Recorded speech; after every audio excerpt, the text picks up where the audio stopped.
Here we got a 1970 Plymouth Sport Satellite. Same thing as a GTX or Roadrunner.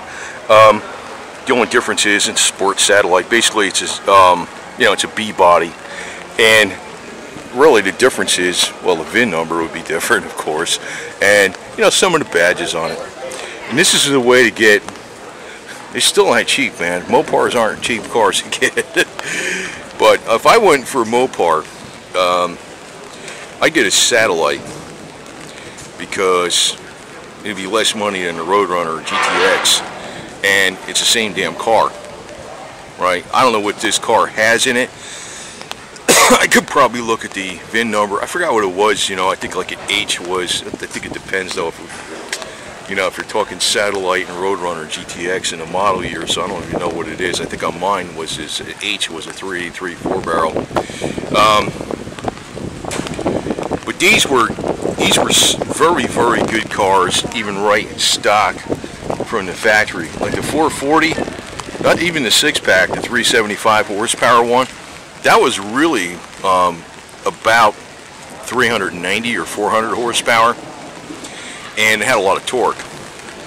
But the other thing about these cars I really liked a lot, the problem is there's not too many of them around, man. It's like they didn't. The 70 I really loved though a lot, because it's not just the exteriors. They upgraded the seats. They had the high back bucket seats in here. They had better interior. Usually had more gauges and stuff. This basically is a Roadrunner or GTX. Depends on what, I don't think this has a 318 in it. It probably has a, I guess I can look underneath it and see what kind of rear is in it. Probably has 8 3/4 pumpkin rear. But all the Chryslers had very good transmissions. The 722-7 Torquefly was an excellent transmission. They had an A version and a B version. Then they also had a Hemi version, which had extra clutch packs in it. But all the 727s were actually better than the Turbo 350s that were common in the GM cars. The Turbo 400 was an excellent transmission, but a lot of times the Turbo 400 didn't even come behind a lot of the more performance-oriented General Motors cars. That's one thing I always liked about Chrysler back then. I don't like them anymore. But the reason was, okay, it's a 383 4-speed car. It's got it right on the plate, so that tells you what it is. And it's probably putting out, I think the 383 High Performance was stock from the factory, said 335 horse, but they were about 350. And if you got headers on it, Edelbrock manifold, probably a mild cam, you're probably pushing 390 horse. It's got plenty of power with the 4-speed, and I'm assuming that has the 8 3/4 pumpkin rear in it. The 8 3/4 pumpkin, which is 8 3/4 refers to the ring gear size, is about as strong as the Ford Knight Inch. It's pretty close.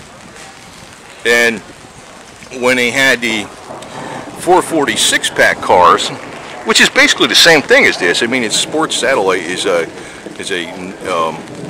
badge number, right? So yeah. You got this? Yes, sir. Look at that. What kind of rear you got in there? 380. 323 open rear end. Open rear? Yeah. 8 3/4 pumpkin? Yeah. It'd be a good idea to. You see my license plate? Yeah, I saw that. I've had that for 15 years. Did you really? Yeah. Yeah, I like these. I was thinking it's like it's the same thing as Roadrunner. Basically, it really is. It's the same car, same everything, same everything. Just don't have put a horn in it. It's Let it go beep beep. Put one of them Dixie horns in it. Yeah. General Lee horn. Yeah. That would be something. Put a Confederate flag on top of it. Nah. No, I would. Anyway, so you heard it there. So, and actually, that 8 3/4, that thing is strong as crap. And you can put a lunchbox freaking locker in that sucker, man. You got yourself a posi.